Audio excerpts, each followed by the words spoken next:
Hi, it's Mr. Anderson, and in this podcast, I'm going to talk about the protists. Protist is kind of an outdated term, but you're still going to see it a lot in biology. It just means basically eukaryotic organisms that aren't plants, animals, and fungi. And we'll talk about those more specifically in the next few podcasts, but it contains cool things like this paramecium right here, or this plasmodium that causes malaria. So it's an important group.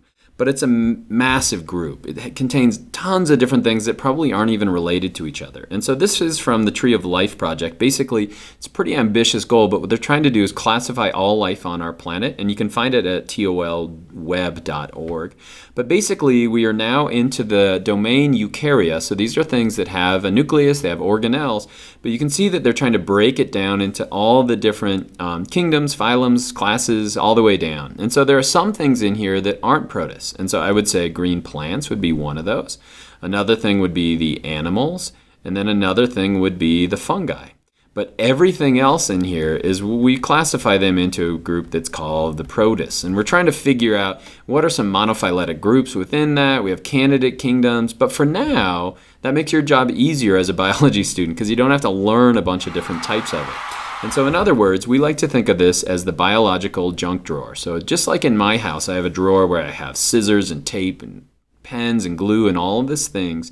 Basically, they're things that don't have a specific place, so we throw them all in that drawer.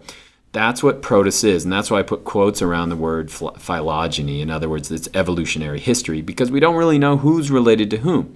There are a few characteristics, however, that you should know of protists. Number one, they're eukaryotic. That means they have a nuclei. They also have organelles. They could be multicellular or unicellular. A lot of the ones we see in pond water are going to be unicellular. But we can see massive protists as well. And then they're not going to have true tissues, or they're not going to have tissues in general. They're just going to be a group of cells kind of working together. And so this kind of separates it from the other big kingdoms that you do have to understand. Those are the fungi, the plants, and then the animals. And so basically, they live in pretty much every part of our planet, and they fill a number of different niches. They fill a number of different roles, and they have metabolism that is just about as diverse as everything else. And so the two major groups are going to be the photoautotrophs or the phototrophs. Basically, they make their own food, generally using energy from the sun. So what's an example of something you might not think of as a protist is kelp. But we'd also find like this euglena here, or this dinoflagellate, which makes up the crimson tide. All of these are taking energy from the sun. They're using chlorophyll, and they're converting that to energy of molecules, where they can break it down through cellular respiration. But we also have a bunch of organotrophs. Those are going to feeding organisms. So the plasmodium that causes malaria is actually living in both the liver and the red blood cells. We have trypanosomes. We have an amoeba that's going to feed on other protists. So these aren't making their own energy. They're actually eating food and getting energy from that. And so how do they reproduce? Well, of course, they have a bunch of diverse ways to reproduce. Some do it asexually, some do it sexually. Like this right here is a paramecium that's simply splitting in half, so that's binary fission. But they also have, these paramecium will have conjugation where they can come together and share bits of their genetic information. Some of them reproduce sexually and some do both. This right here is one of my favorite organisms. This is the slime mold, and you can see the slime mold here growing on a can. Basically what they'll do is they'll have an asexual portion of their life, a sexual portion of their life, and then a social portion where they're just out cruising around. So they're kind of like an amoeba, and so the slime mold is insane. I think they have something like 13 different genders. And so it blends the line between animals and plants, and it just is a taste of all of the different types of reproduction that we have in protists.